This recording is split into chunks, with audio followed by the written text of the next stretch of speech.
Welcome to Geek Therapy Radio. You've got your mental curator, Johnny Hamburger.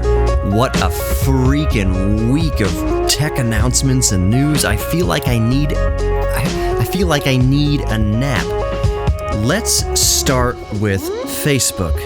Facebook changing its name to Meta. M-E-T-A. Meta.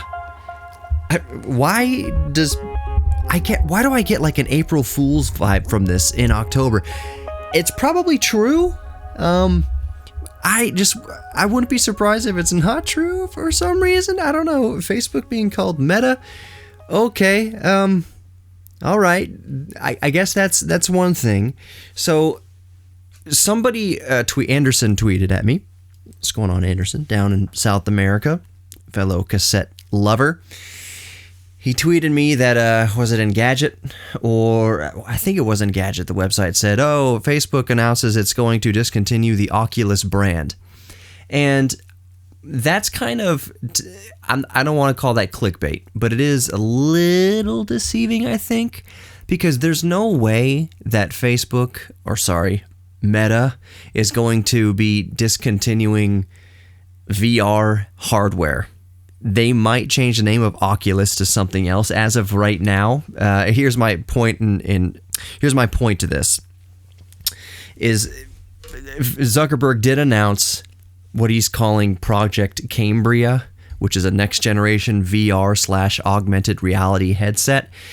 Some think that this is the quote unquote Oculus Pro that has, slightly leaked in recent weeks. And that's what I tend to believe. So when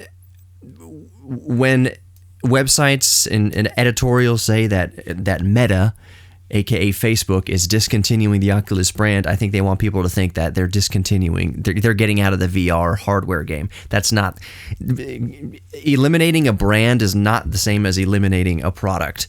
So this Project Cambria that Mark Zuckerberg himself announced will be the next generation of VR headset, and we don't know a whole ton about it right now, just that you bet your bottom dollar it's going to be linked closely with the social media network as far as it pushing to share your activity, share your, what games you're playing and who you're chatting with, and it wants you to invite friends in there. By the way, you don't have to do any of that.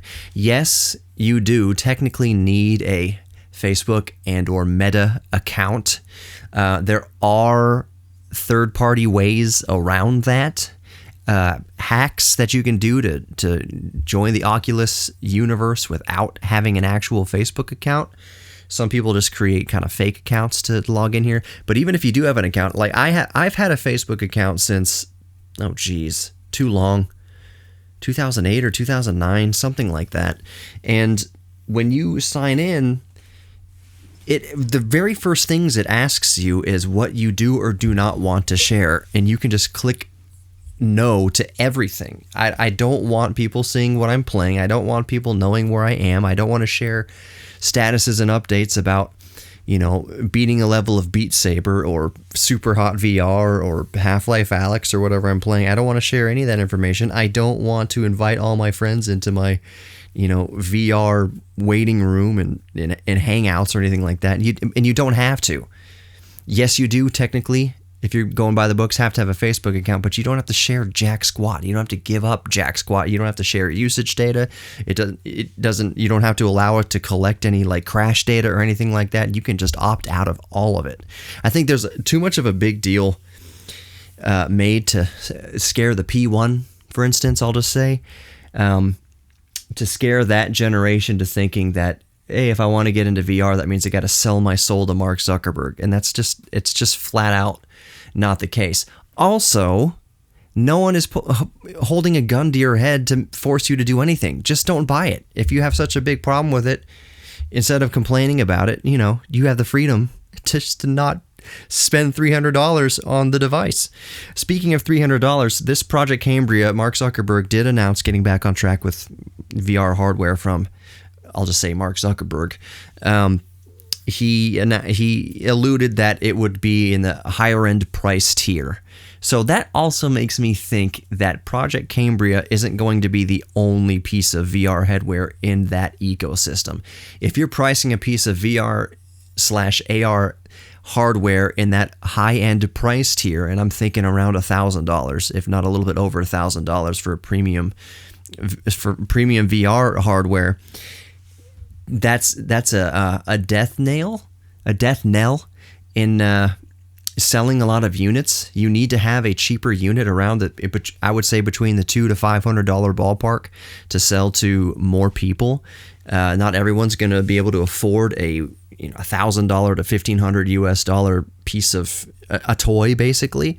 So I mark my words that this Project Cambria that Zuckerberg alluded to as this particular unit being geared towards a higher end price tier, that's not going to be the only piece of hardware in the roster. You're going to have cheaper, more affordable VR options. That said, do I have buyer's remorse for my Oculus Quest 2? Absolutely not. It kicks ASS. Playing on over 5 gigahertz Wi-Fi off of my gaming PC, my VR gaming PC, just pumped right into my head in the living room with freedom and no wires. That's glorious. Speaking of buyer's remorse, let's talk about that Apple event in Apple M1 Pro and M1 Max. Let's talk about it a little bit. Coming up, more Geek Therapy Radio. Don't go anywhere.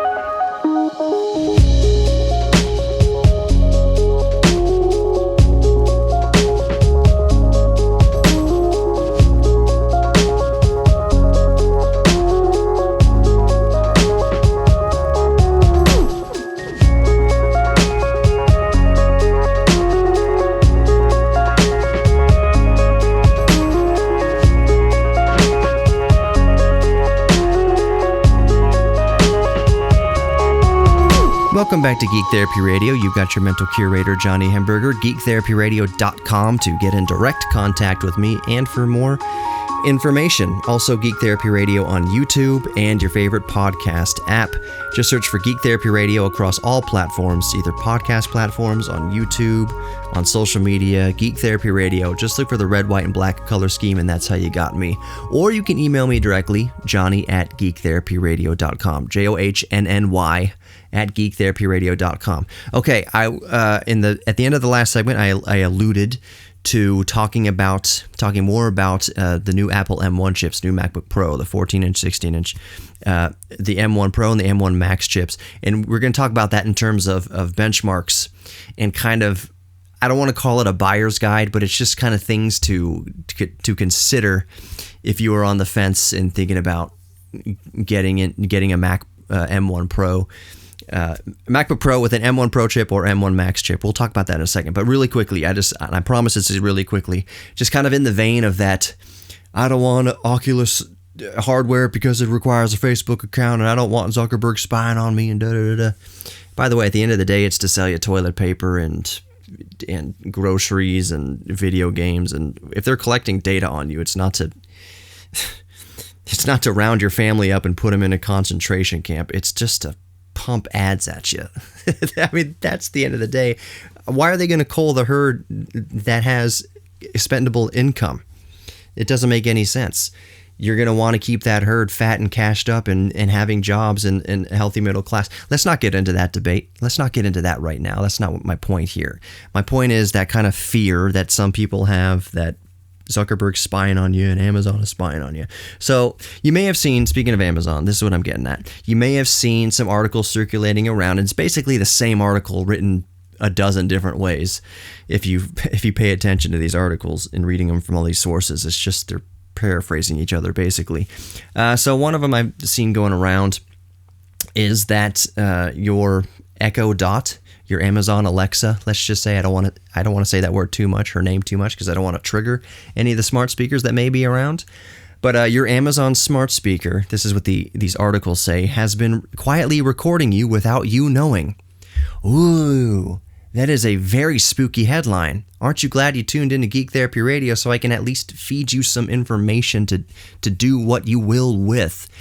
So, to save you from reading these articles, because again, it's a dozen articles paraphrasing each other. Your Amazon smart speaker is quietly recording you. Well, yes and no. Here's what's actually happening. Sometimes your smart speaker, it thinks it hears its wake word. So for most Amazon smart speakers, I'm going to say the A word here, so just plan accordingly. For most Amazon smart speakers, unless you change the name, the wake word is AlExA. So sometimes if Alexa thinks it hears her name, it misunderstands, hears a mumble somewhere in the house or whatever, and thinks it hears the wake word, it will listen for the next second or two, few seconds, to see, did they want me to do something? Did they want me to turn the lights on in some part of the house? Did they want me to play Jeopardy? Did they want me to play a song? What is this? So it listens for a few seconds after it thinks it hears the wake word to see, is this a command? And then it listens for a few seconds and, they're just talking to themselves. It was a dog barking or it was something. And that bit of audio does get saved to Amazon's servers. But here's the thing. You can delete that. You are not powerless. You can go into your Amazon app itself, the Alexa app itself, and go into your privacy settings and go to your recorded data, your recorded audio, whatever, and just delete it. And you can also set it to delete whenever you want. You don't have to keep that information on there. So every time you do address it directly, you say, Alexa, put more toilet paper on my Amazon shopping list or whatever. That little bit of audio does get recorded because you addressed Alexa in the first place. You are talking to Amazon. You're engaging in Amazon, and according to the user agreement, when you're saying talking to Amazon, it's just like being in Target. It's like, we're recording while you're in here. We're recording. So while you are engaging Amazon's smart speaker, it's like walking into a giant Amazon shopping center and reading the signs on the doors before you walk in saying, hey, recording in progress. But that only happens when you engage Amazon by waking up their smart speaker. What I'm saying is, if you're worried about this, if you're worried about it kind of recording with you not knowing, like when it accidentally hears a wake word, you can go in and yourself and delete all that stuff. You are not powerless. So that's what's happening. So you read these headlines, Alexa's listening to you, and I guarantee you there's radio stations in this cluster that would share these types of articles on their news, on their Facebook feeds or whatever, to try to scare you. You still have the power, and it's not what you think it is. It's like I just explained for the last few minutes.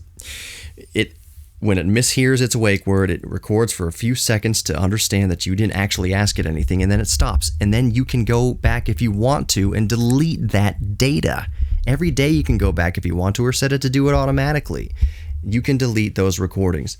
Those recordings, by the way, the ones that do make it out to someone at Amazon actually listening to it, my microphone is moving away from my mouth. If someone is actually listening to that data, the facts and figures are that somebody listens to like 0.00001% of all of those recordings. And it's just somebody basically screening to make sure that the device works better, that it doesn't misunderstand the wake word as much. They're not listening for content, if they even are listening. Again, if there 1 million audio files are recorded every day, maybe not even one of them is listened to by a real person. And you can delete them on your end also. That's all I'm saying. Sorry, that was a little bit longer-winded. So let's move on to the Apple event. The Apple event happened, by the time I'm recording this, which, by the way, it is my son's very first birthday. Riker turned 1 today. I'm recording this on October 28th. So happy birthday, Riker. So the Apple event happened several days ago. It's not old news, but it's old news. The benchmarks, though, since now the embargo is lifted, you see channels like Max Tech and Notebook Check, and there's a million other channels, Linus Tech Tips and MKBHD and all these types, and Austin Evans, and some really good benchmarking channels. The benchmarks have come out, and of course they are staggering. They're really it is a vast improvement over the first gen M1 chip, which is mind-boggling if you think about it. Like the first gen M1 chip is still just an amazing computer chip. It's changed the game. So when you go from first gen M1, the benchmarks for M1 Pro and M1 Max, yes, they are really good, but they're especially good if you're running an optimized software and optimized codecs. Like for instance, codecs in video editing. They added a few cores to the new M1 Pro and M1 Max that are dedicated just to dealing with ProRes video files. So when you're working in Final Cut or you're working in DaVinci Resolve, to a lesser extent Premiere, and you're working with ProRes clips, which is Apple's kind of native video codec, it blazes. The M1 Pro and M1 Max, no matter the GPU configuration or CPU configuration, absolutely destroys with ProRes codecs. Versus the first gen M1 doesn't have those dedicated ProRes cores. So while it does still amazing, the first gen M1 does amazing with ProRes codecs. M1, it doesn't have the cores that the M1 Pro and M1 Max do. So all that to say, yes, your performance is staggeringly better with an M1 Pro or M1 Max, but especially if you are using dedicated, optimized software. So let's talk more about that a little bit coming up. More Geek Therapy Radio, don't go anywhere.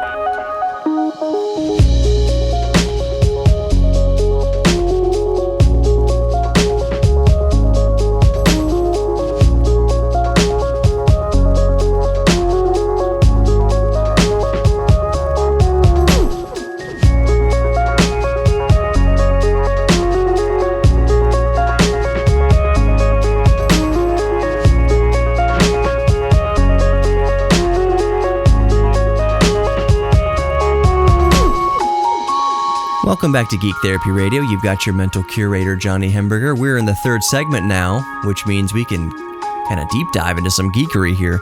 So let's continue the conversation about M1 Pro and M1 Max benchmarks and performance figures and how that kind of factors into a buying decision if you're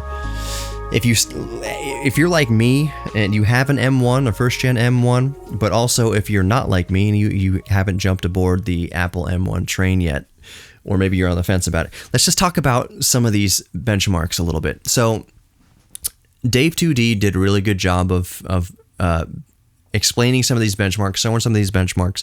So let's go over some of those benchmarks a little bit. So the Cinebench R23. Cinebench is a very common CPU benchmarking tool. It basically stresses the CPU in certain algorithms and computations. It's an industry standard, well understood kind of benchmark to pit different machines, not just Apple, but Apple, Intel, Linux machines, ARM processor, not ARM technically. Is there Cinebench for like Android? I don't think there is Cinebench for Android because technically M1 chips are ARM processors. Let's not get into that quagmire.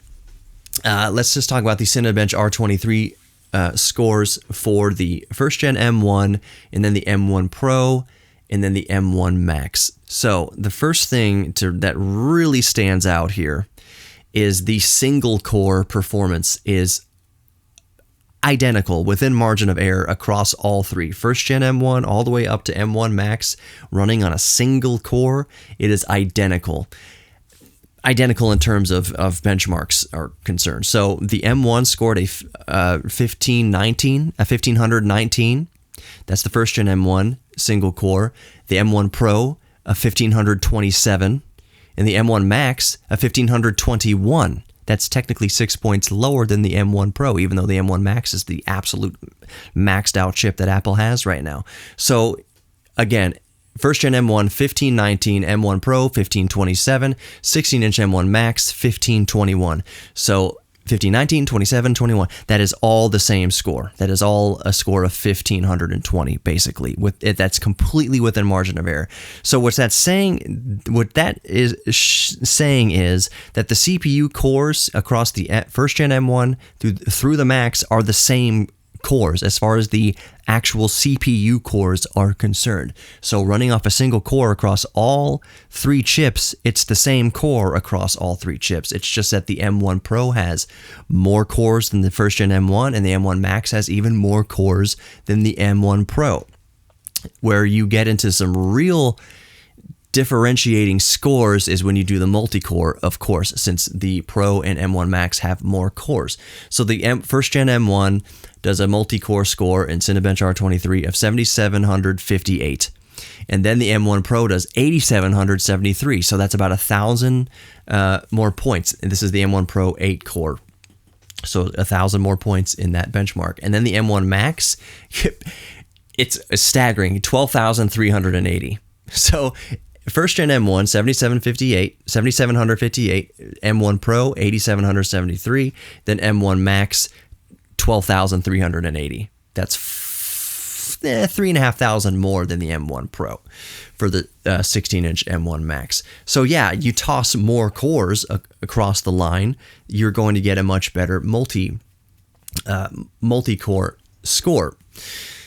So that it gives me a little heart. It's like, okay, well, my first gen M1 isn't that out of date because it's obviously the Pro and the Max are still using the same like CPU cores. There's much more to this system on a chip than just the CPU cores alone. Obviously, I just talked in the last segment how M1 Pro and M1 Max do so great working with ProRes video codec because they added actual physical cores to the M1 Pro and M1 Max to specifically deal with the ProRes codec. The CPU is not having to deal with the ProRes codec anymore. They have dedicated cores not associated with the CPU at all that just exist on the die to deal with ProRes, to encode and decode ProRes in the M1 Pro and M1 Max. So that's why ProRes projects in video editing are so much better, so much faster to render especially. All right, so let's move on to another benchmark. This is the GPU, which is kind of a fascinating story here, and I was able to confirm this myself. For those, just to keep you up to speed here, I do have an Asus Zephyrus G14 that has the RTX 3060 in there. It's a 6GB version, I believe, of the RTX 3060. The 70-watt variant, the lower wattage variant of the 3060. So, Tomb Raider. Tomb Raider is one of those games that works across PC and Mac. So it's a good kind of benchmark to use here, that you can compare apples to apples, kind of, to a 3060 or a 3080. I say kind of because it's still running through a Rosetta. Tomb Raider is still running through the Rosetta emulation layer. But regardless, here's the figures. For a 3080 laptop, 100-watt 3080 laptop, scores 112 FPS. That's the best FPS out of the bunch. A 3060 laptop, 70-watt variant, which is what I have, scores 79 FPS. The M1 Pro with a 14-core GPU scores 57 FPS. So that is almost 20. That is like 22 below a 3060 for the 14-core GPU. The 16-inch M1 Max with a 32-core GPU scores 83 FPS. That 32-core M1 Max GPU at 83 FPS is 4 FPS more than my RTX 3060 and like 30 FPS less than a baller status 3080. So what that means to me is if gaming is your jam, this doesn't need to be said, because anybody who is into PC gaming, you know, for any length of time already knows this. You don't buy Macs for gaming. You just don't. And it's not because Macs are incapable of doing it. They're fully capable of PC gaming. It's just developers don't optimize games for Apple because most PC gamers, by the lion's share of PC gamers, are running games in Windows. So if you're going to be designing and developing a game and optimizing a game, you're going to be optimizing it for what most people play games on, and most people play games on Windows devices. So I tweeted this earlier this week that it's very wishful thinking, but I hope that since M1 is the upper tier, the highest tier right now of M1 chip with a 32 core GPU is a little bit below a 3080. It's between a 3060 and a 3080. It's probably more accurate. It's probably between a 3070 and a 3080. But that's some horsepower there. That's some horsepower. Even the M1 Pro with 14 core GPU, even the first gen M1 with a 8 core GPU absolutely handles some reduced settings, like medium settings, high settings, AAA gaming. They can all handle it at such a reduced power consumption. I wish that more game developers would start porting or at least developing games cross-platform to run on these new M1 processors. Part of me thinks that they will get there one day, but the other part of me is a realist and follow the money. It's like, okay, let's say a new Call of Duty comes out, and they're like, okay, we can make so much more money off of this Call of Duty just by keeping it optimized for Windows. We're gonna get maybe $1 million of sales from Apple users, and they were gonna get $500 million in sales from PC users. So the boss cracking the whip at the studio for the game developers are saying, let's focus on where the most money is coming from, where we're going to get the most sales. We're going to get the most sales from Steam users using Windows. So yeah, if we get to a Mac port of it, if we get to, optimizing it for M1, okay, but let's focus our energy and money into optimizing it for Windows, because that's just what most people are using. Let's see here. Let's go back. See if we could see another stat. So, workflows. I already talked about ProRes. The export times for Dave 2D's project here, it's a 5K render in Premiere and Final Cut. In Final Cut, which is Apple optimized software, Apple proprietary software, the 14-inch M1 Pro rendered out this project in 5 minutes and 28 seconds, while the M1 Max rendered it out in 4 minutes and 16 seconds. So that's a minute and 20 some odd seconds. A minute and 12 seconds faster on the M1 Max versus the M1 Pro. And a Premiere render of this exact same clip, exact same footage. The M1 Pro did it in 11 minutes, 42 seconds, and then the M1 Max 32-core GPU did it in 10 minutes and 17 seconds. So saved about a minute and a half going from M1 Pro 14-core up to M1 Max 32-core.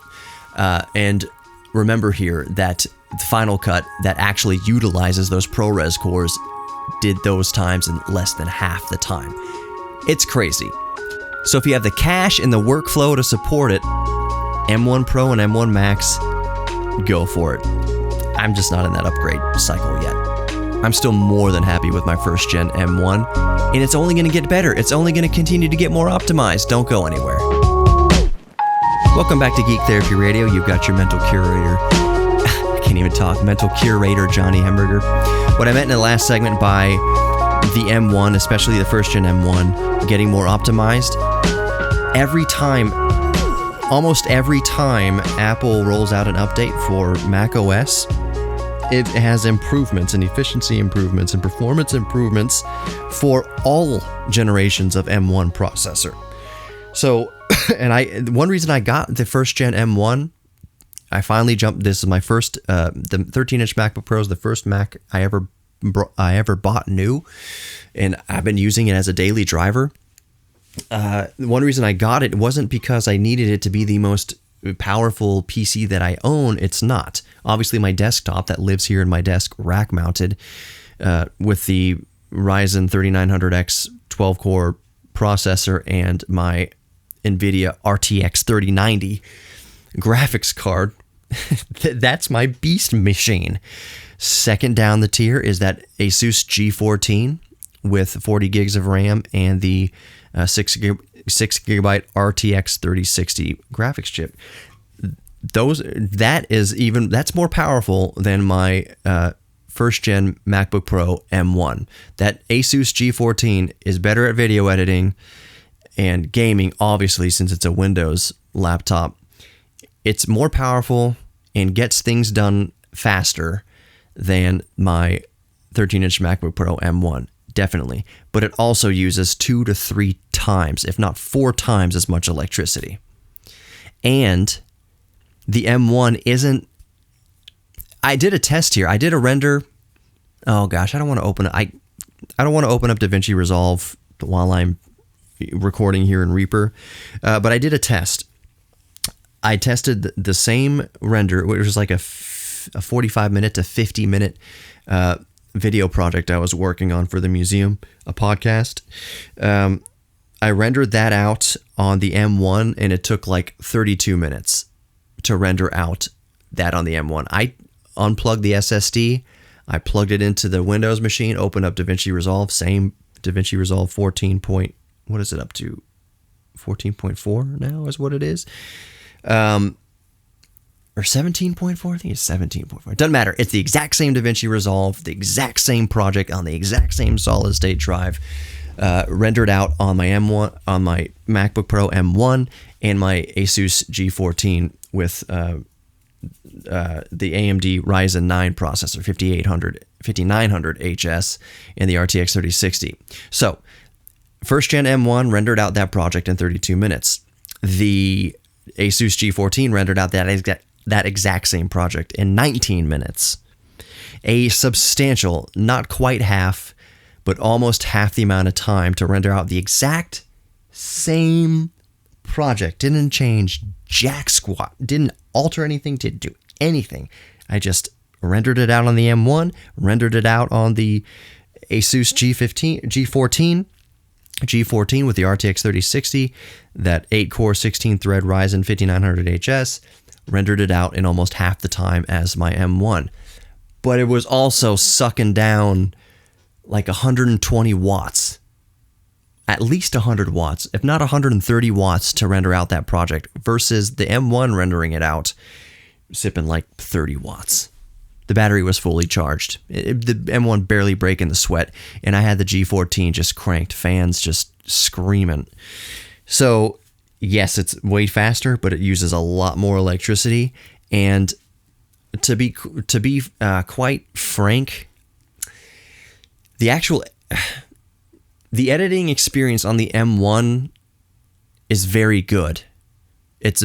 I can only speak for DaVinci Resolve because that's what I use for, and DaVinci Resolve is amazing. Blackmagic is amazing at keeping it optimized for all different kinds of software and operating systems, Linux, Mac OS, and Windows, and taking advantage of all the graphics cards you might be using, including the GPUs and the ProRes cores on the new M1 Pro and Max chips. So the editing process in the M1 is just wonderful. It's just wonderful and buttery smooth, and even editing 4K is buttery smooth. Yes, the render times are a bit longer than beef machines that are sucking down 3, 4, 5 times as much electricity as far as a laptop's concerned. And then there's my beast mode PC with the RTX 3090 that will render it out all the faster even than the G14, but it's going to be sucking 500 watts out of the wall. I mean, the RTX 3090 alone is going to be sucking 400 watts just for itself to render through this thing. So if you're in a time crunch, yeah, I'm turning on beast mode. If I'm not in a time crunch, and usually not in a time crunch, then M1 is perfectly fine. It's amazing. It's so much better than my outgoing laptop, the old quad-core i7 that I had with a GTX 1060. The M1 destroys that laptop from 2017, I think what it was. It was a GS43 VR, which I've since sold. So I say all that to say this. The first gen M1 isn't going to blow anything out of the water. It's gonna blow mid-grade, mid-tier laptops out of the water. Abso-freaking-lutely. It's not gonna blow high-end Windows gaming laptops out of the water. It's just not. It can't. There's no way it can compete. I think the performance of the GPU is somewhere on par with like, was it a 1650 or a 1650 Ti, if not even a little bit lower than that. It's around that kind of ballpark, the kind of 1660 or 1550, whatever. It's around there. It's around the GTX. ballpark. And it's a wonderful user experience. Here's one thing that's sticking out in my mind that I wish Apple would fix. Dozens of times per day, no lie, dozens of times per day, I have to click approve or decline or X out of a little notification that pops up in the top right of Mac OS. John's Mac Mini would like to join your account or whatever. Yes, approve.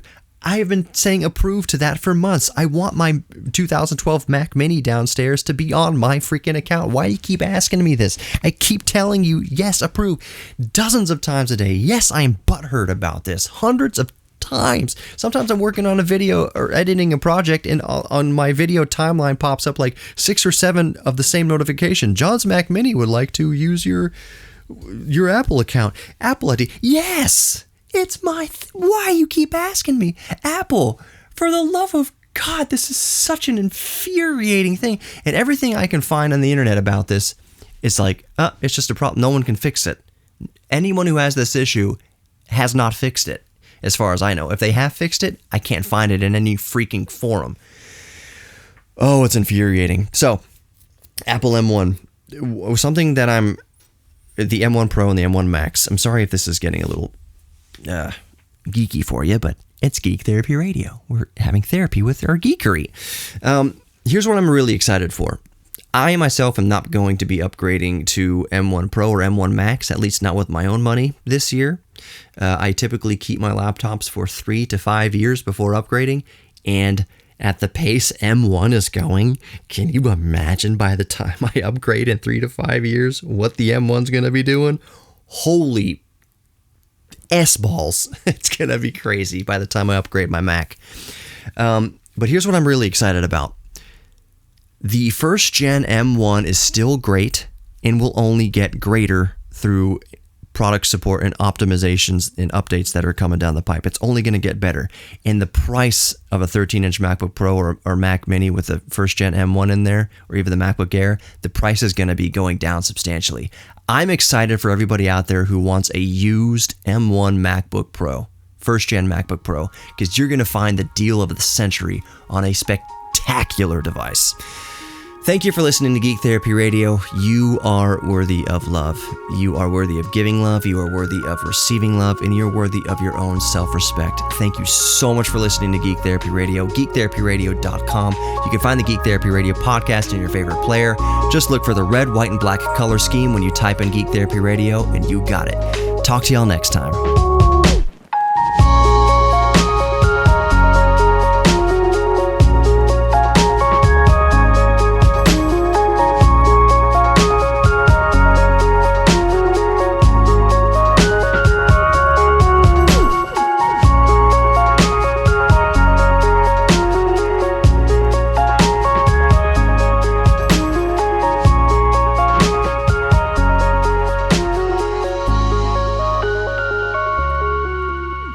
If you'd like to sponsor Geek Therapy Radio, just go to geektherapyradio.com and let's talk.